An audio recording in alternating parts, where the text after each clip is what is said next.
Hello there, Internet. MegaMogwai here, and I got another Legends of Runeterra video for you guys today. And today's video is pretty special, as the next few videos throughout this week are going to be as well. My usual format for Runeterra videos is going to change up a little bit temporarily, as I'm going to be focusing on sharing content from my experience in the Monokuma Runeterra tournament.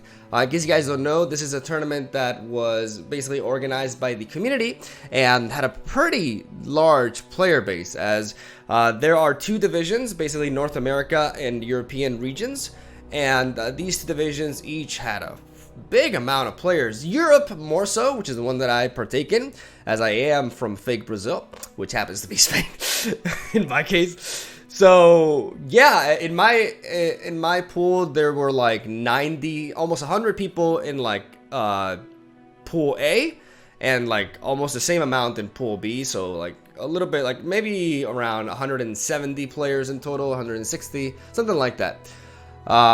And yeah, it was a Swiss phase of 6 rounds. And then the top, I believe from my group, because it was a little bit bigger, there were like over, I'm not sure if it was like the top 16 or something that qualified for day 2. And day 2 is actually today. I'm going to be competing in it like an hour after I'm recording this intro. So we'll see how we do then.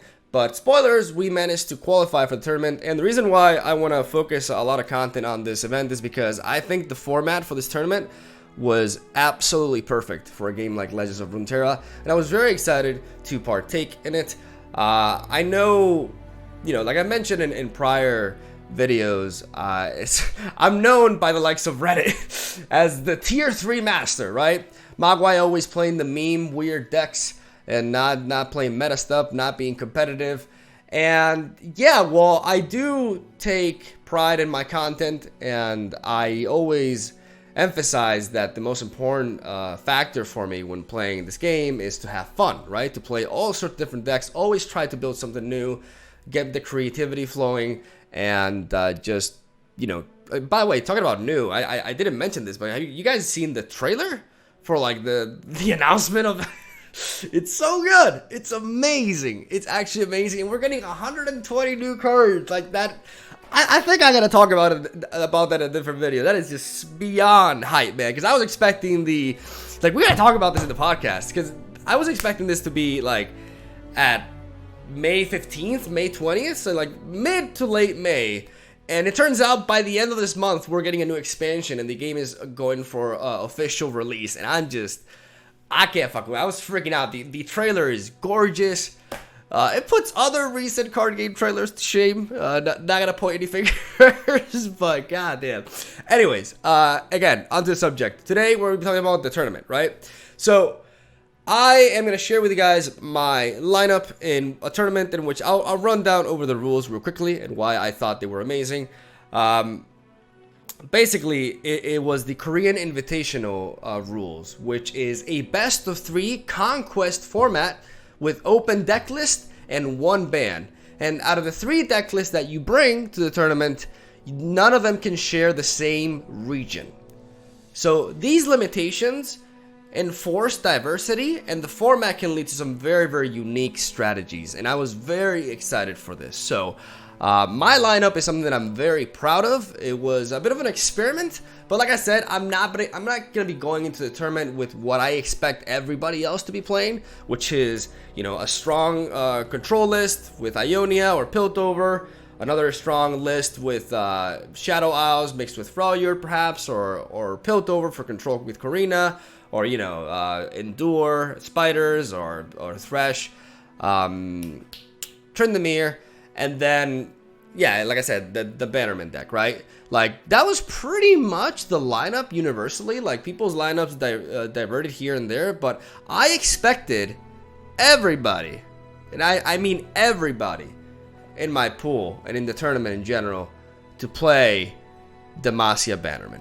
So, I thought, you know, I took this whole idea, I thought out of the box a little bit, and I was like, you know what? I'm going to counter Demacia Bannerman, what is considered to be the most solid deck in the metagame, just all around, well-rounded, strong mid-range list. I'm going to design a lineup that can take it on, capitalize on it, and not let it have a win. Because when you're approaching a tournament in a Conquest format, you ban one of the opponent's 3 decks, right? Then the player who wins has to win a match with both of their remaining decks. Because once you win with one of your decks, that deck, you cannot play with it again. So my strategies was called a targeting strategy. I designed a lineup to make it so that I always win against Demacia Bannerman, so I don't let my opponent get the win with that deck, and thus I end up winning the series. So this is easier said than done though, because like I said, Demacia Bannerman is considered by many to be the strongest deck in the metagame, because it's a very solid deck that can go aggressive, can go a bit slower against other aggro builds, and generally has strong matchups all across the table, and there's not one deck that it really succumbs to easily, right? But I felt confident in attempting to capitalize on certain weaknesses and flaws that the Demacia Bannerman deck has. Just want to preface this by saying that this deck tech today is going to be much longer than usual, because I'm talking about my entire tournament lineup here, and this may be more appealing for intermediate to more, advanced players. If you're a newer player as well and you get a little bit bored by all this, I'm sorry, but I think this is important content for me to share, as I really think sharing my thought process and my strategy going into a competitive tournament, or competitive environment rather, can be of use to a lot of people. So, like I said, despite the fact that the Demacia Bannerman is a really, really strong deck and it doesn't have many weaknesses, it does have some glaring flaws. And I had to basically create a new archetype out of nowhere to take this sort of idea and make it work, right?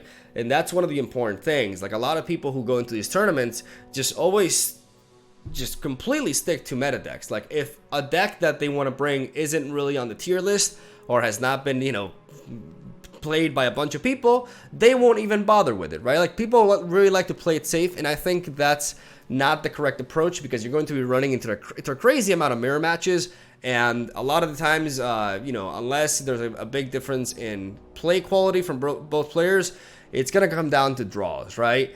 So one of the things about the Bannerman deck is, even though it's really solid as a whole, I don't have it here. I had it imported earlier.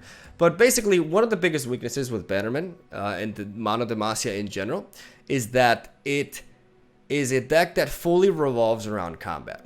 What I mean by this is that any sort of interaction that Demacia Bannerman has against you and your strategy fully revolves around either challengers, straight up forcing combat, or single combat, the 2-mana fast spell. Because of this, their removal is purely based on damage engaged through combat, and if you have a strategy that can disrupt this, or capitalize on this, or even overpower this and beat them at their own game through a more slower, greedy tactic, you have the upper hand. So the first deck that came to mind when I went to design a lineup that would be very effective against Bannerman is Ash Frostbite midrange with Noxus. I've showcased this deck multiple times on the channel before. This is an optimized version exclusively to have the matchup against Bannerman be even stronger. So it's a tournament deck. Don't try to use this on ladder, as it is fine-tuned. Unless you're running into Bannerman decks all day, then this is fantastic.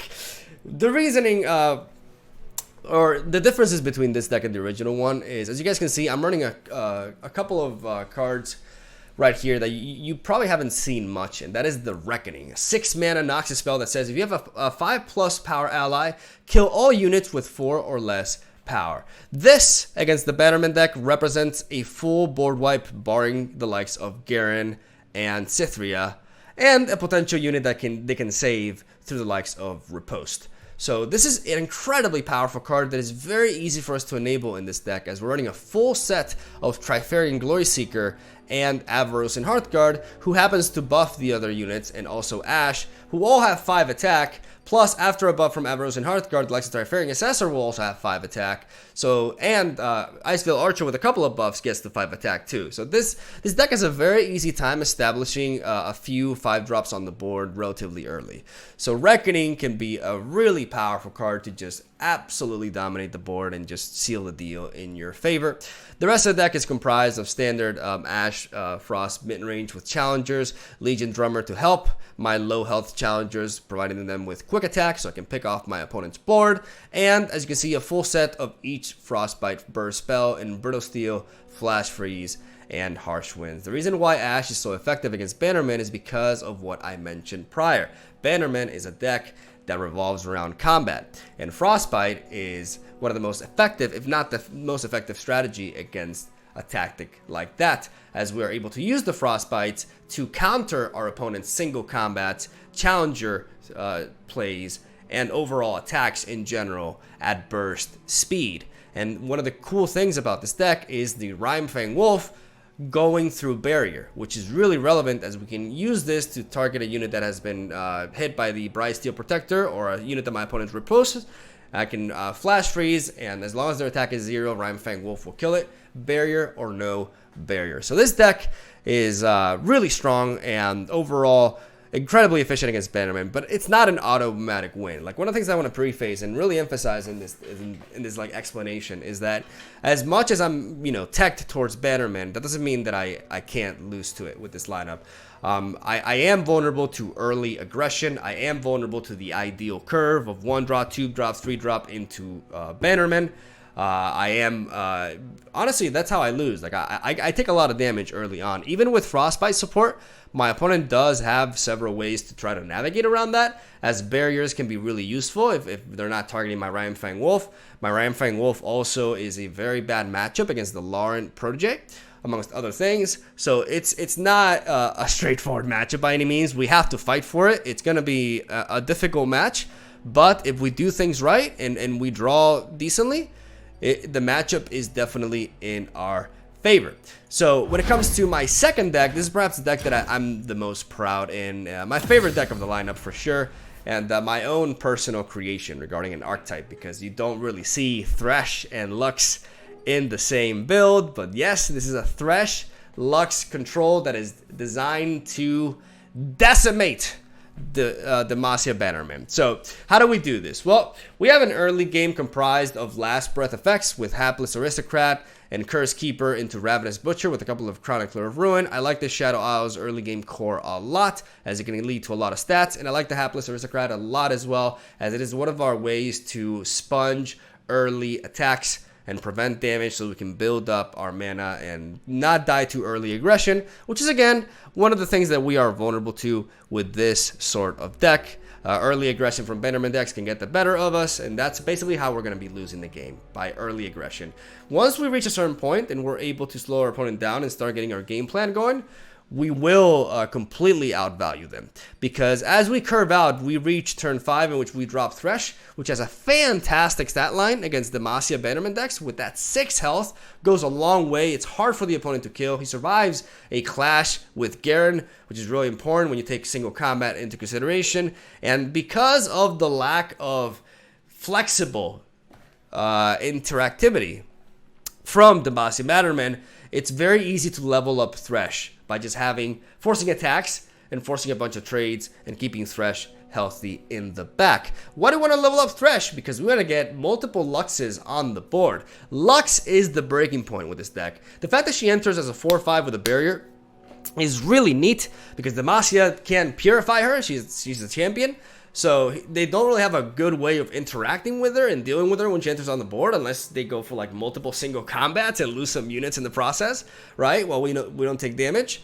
And from that point onwards, we're running a full set, not only of Remembrance, which is pretty ideal for Lux decks in general, but also a full set of back-to-back. Because, again, going back to what I said about Demacia Bannerman, how do they interact?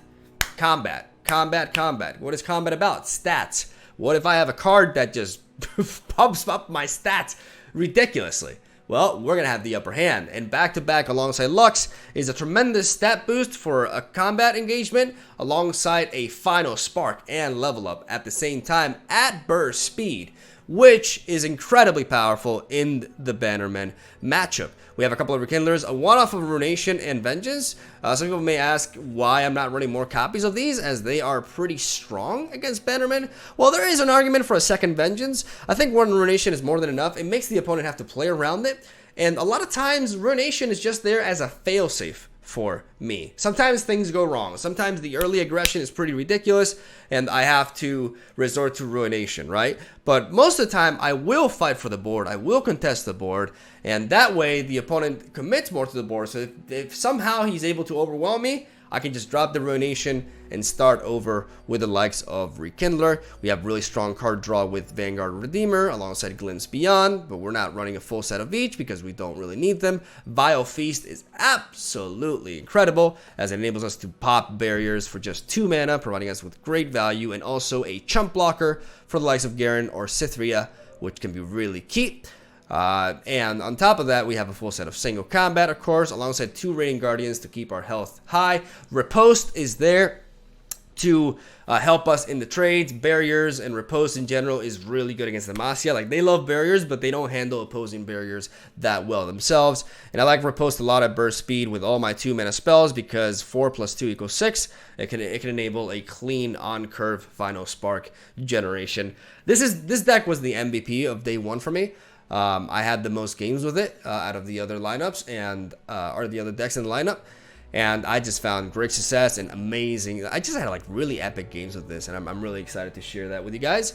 And last but not least, we have the Heimerdinger Karma Control optimized for the Bannerman matchup. As you guys can see, I'm not playing copies of Denied. The reason why I'm going Heimerdinger is because Heimerdinger is the control champion that I have the most experience with. I've competed with this guy in the past before, and he's one of the first decks that I really started getting good with, and I just have hours and hours and hours of experience with this champion, so I feel really confident with him, and I really feel confident with this deck in general. But as you guys can see, no Deny, and instead a couple of Steel Tempest. This is very relevant against Demacia, as it can slow down some heavy attacks from the opponent and keep my Heimerdinger alive when my opponent tries to challenge him with the Lancer or Fiora, for example, as we have an early game comprised of pickpockets to trade effectively into most of their 2-drops and 3-drops, except of course for the Lauren Protege, and Solitary Monk, which has a fantastic stat line for the matchup, as it can trade favorably into Lauren Protege and most of their 2-drops, barring the Bryce Steel Protector, and is a great target for the Spirit's Refuge to keep me alive in the match before we start getting Heimerdinger value on board. So this deck is the more standard out of the 3 that I brought, but it is slightly tweaked for that reason, and it is also a deck that I just feel really, really comfortable with. And the deck that I actually, on day 1, I only played 1 series with it, because every other series it got banned, which was actually pretty good for me, because these 2 other decks are really, really efficient. More so, I guess, against Bannerman than Heimer himself. And that is the lineup right there. Like I said, long deck tech, but I was explaining 3 different decks, and I really wanted to, you know, really dive in and share with you guys what was going through my mind as I designed this lineup. It started with Ash, then I had several variants of different decks. Like I was trying Lux with Piltover, and then Shadow Isles with Ionia. I was trying different combinations, but when I came up with this Lux deck, then Heimerdinger just kind of fell into place perfectly, and this made the most sense to me. We went 5-1 in day 1. And what I'm going to be doing over the past few days is I'm going to be providing you guys, starting tomorrow onwards, with double uploads, because I want to be sharing my matches of this tournament, but I don't want to overextend this over like a week with just 1 video a day. So I am going to, you know, put a little bit extra effort. Hopefully you guys appreciate it, and give you guys 2 uploads tomorrow and Tuesday, maybe Wednesday as well. We'll see. And share my tournament games that I had with this. It was an absolute blast. I had a lot of fun, and it was also like a very rewarding experience for me as well. So hopefully you guys found this, you know, deck tech, or tournament tech rather, useful, and learned something from it and can maybe apply it to yourselves. And the most important message that I want to send with this is that just because there's a metagame established, you don't have to obey it. You know, you don't have to just bring... I think it's a little bit lazy to just bring the most, like, standard, powerful meta decks, because I just feel like you're going to roll a lot of dice with that. And I don't know, from my perspective, especially as a caster in the past for card game tournaments, I've always been a big fan of those who took the more aggressive targeting strategy and, you know, thought a little bit outside the box. And hopefully you guys appreciate that. And that's all I gotta say. Have a solid day. Thank you for watching. Enjoy the games. Today I will show you the first series of the tournament against what was a prior finalist of one of these tournaments before. His name is Antonio. And yeah, that's all I gotta say. Have a solid day. Thank you for watching. I'll see you tomorrow. I'm gonna lead off with this one.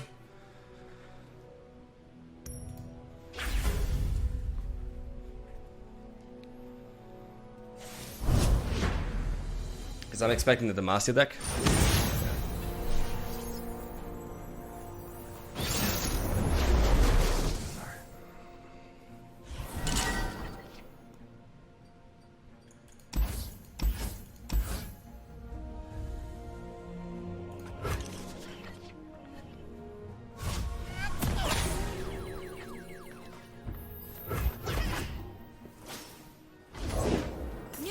Reporting in.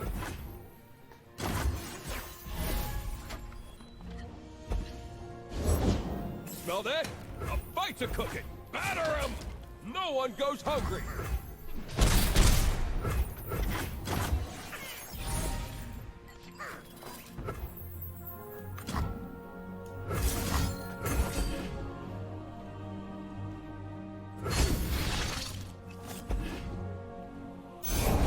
I've got your back.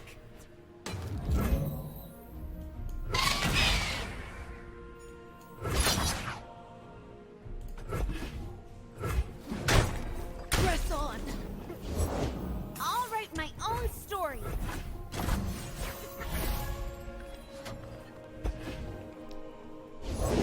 Soldiers, to me! Remember the fallen. Hand to the face! I'll do my best. Fall to our standard! Can't fight on an empty stomach! Come meet my blade. A morsel of...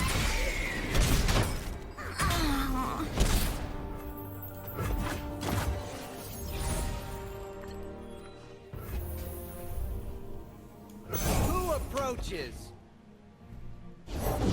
My heart and sword for Demacia! We weren't expecting callers!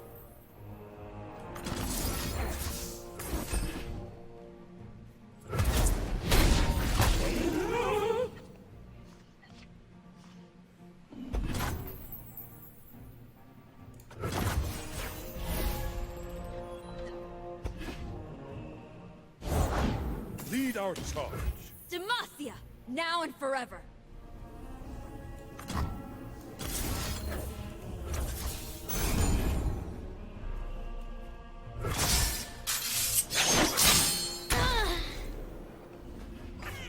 Right on! The wicked must fall! Won't pass these walls.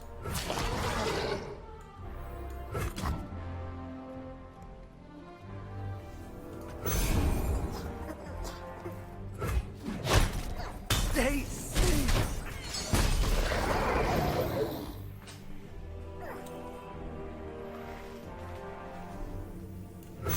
Elise, where are you?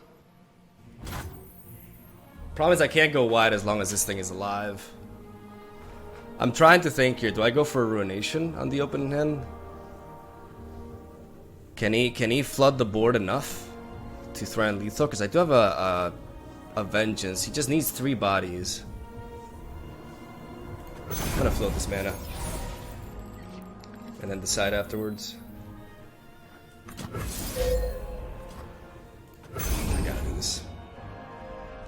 I made a mistake by playing this, by the way. I should have played it afterwards. Yeah, this was a mistake.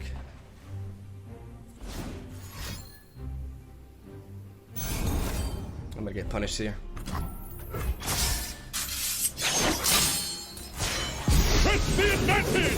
I got punished.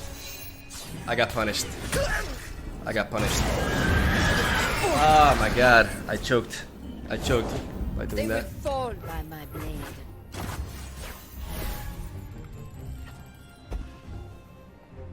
I never hold back.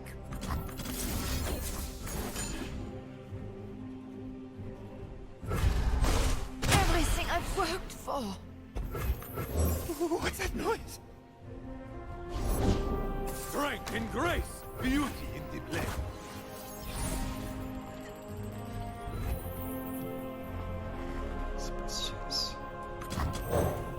There is hope.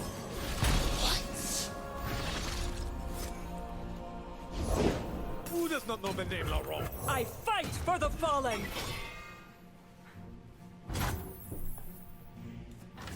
Strike for justice. Riposte on this doesn't kill me. Riposte on this doesn't kill me. So we're gonna attack. This is my opponent? That's fine.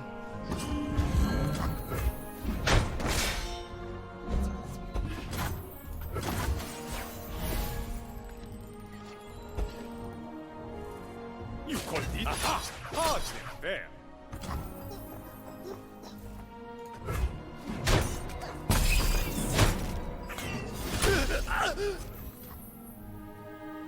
We can do this.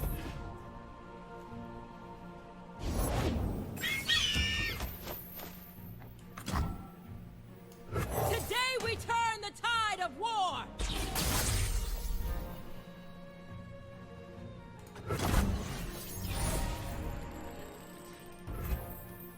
You will be scoured from this land. Who disturbs me? I'll close my eyes, make it fair. This will not take long.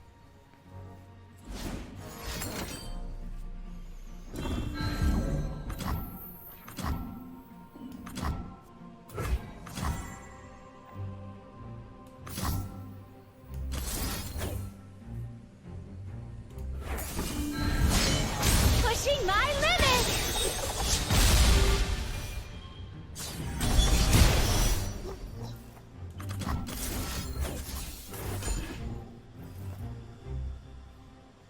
Let's take it back.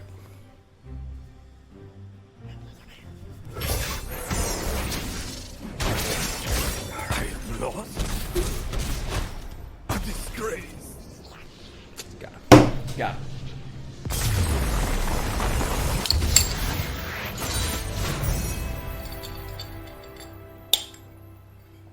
Alright. Okay. So he chooses again? Wait, let me ask.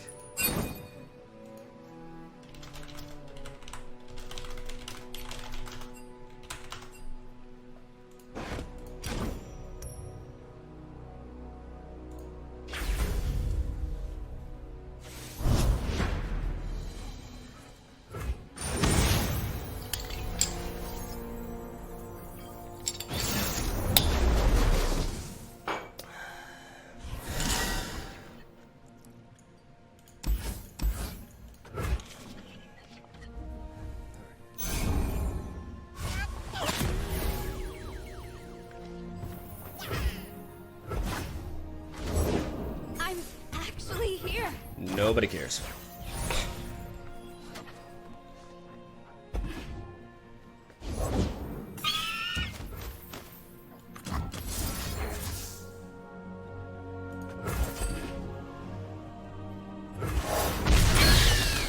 I'll do my best.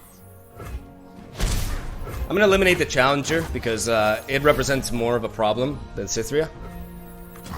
Let none disturb my And we're gonna play the elusive monk here. Good set of stats that can allow me to defend as we build up for a Heimerdinger turn. I believe I will be patient with my Heimerdinger. I want to play around single combat, so I will be waiting for the right time to Break drop their him. spirits and their swords. All right.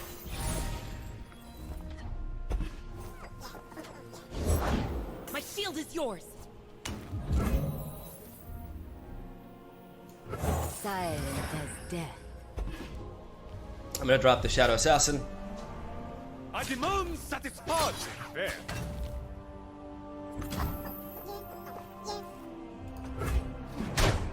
Master.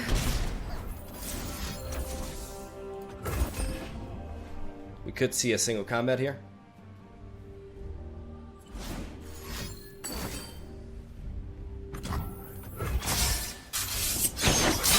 Press on.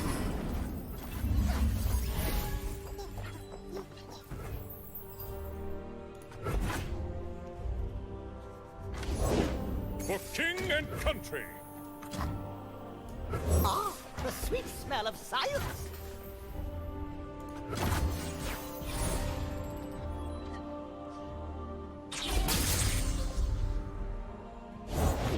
Lead our charge.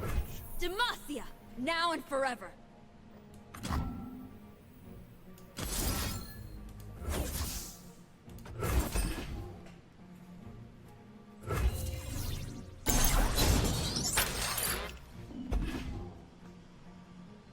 Demacia! Aha!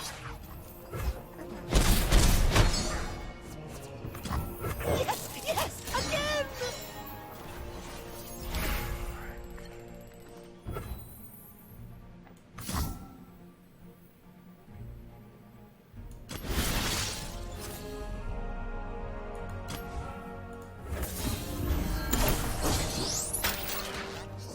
Dimensions of my most groundbreaking invention to date!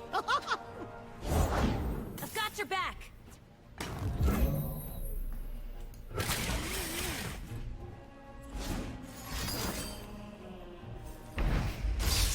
Fear is the first of many foes. I'm worried about a second single combat.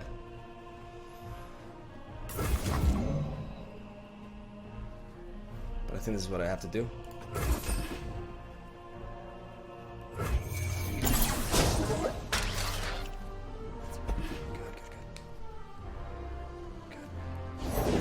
Raise the banner. Lift our spirits.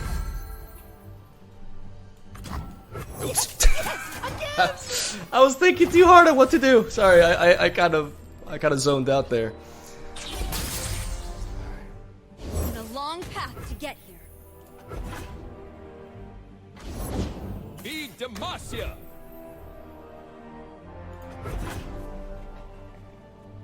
Batter him. Charge?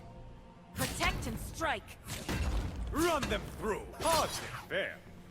Progress waits for no one. No one goes hungry.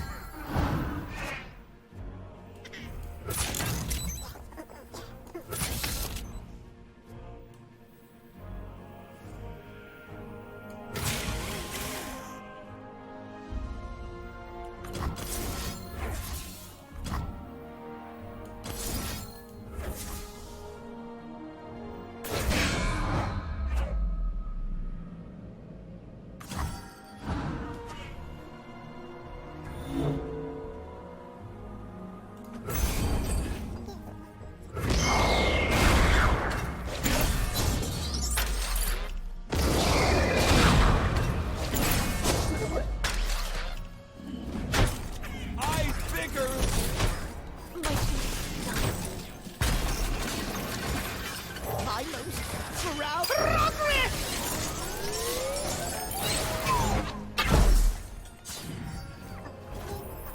Round and round and round it goes!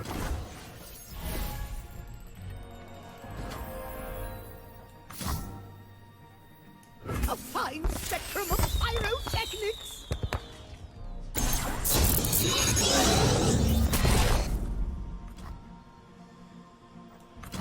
Behold! Let's get this. Now is when we try to stabilize and take this game back. That's why I run Steel Tempest. To the one guy that said, why are we playing a bad card? Okay, that's spooky. That is certainly spooky. But it's not the end of the world. We could do this.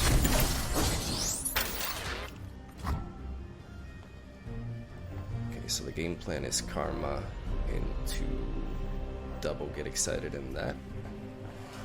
But I need an extra body. Dimensions don't determine themselves. I need an extra body. A sturdy construction. Yeah. No matter what I do, I don't have access to a 3-mana spell, so I have to do it like this.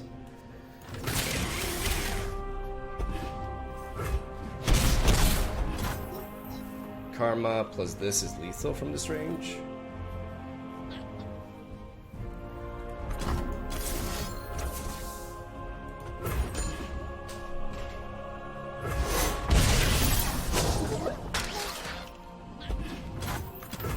It's smaller than a diagram.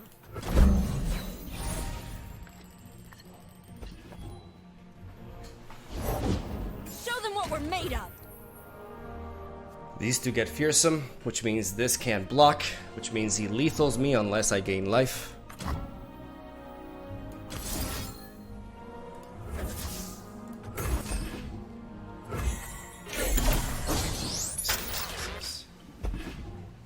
That potion is a godsend.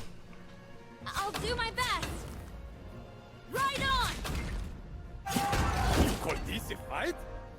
He could have a riposte, but we have the answer for that as well. Aha!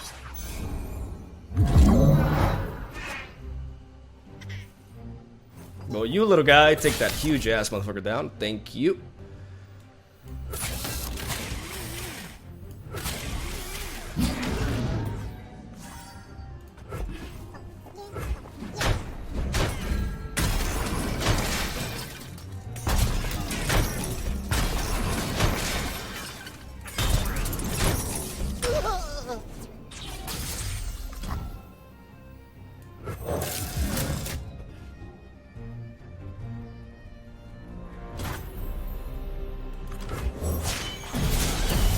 Heart and mind as one.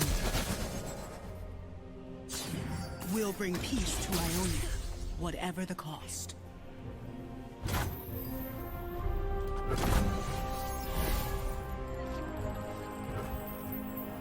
The question is, do I go for the Inside of Ages? I'm gonna draw first. The dark beckons.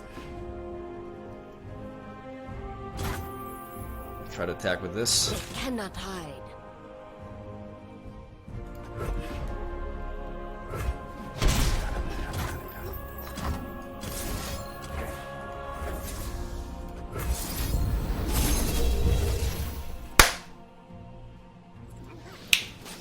That's how you do it.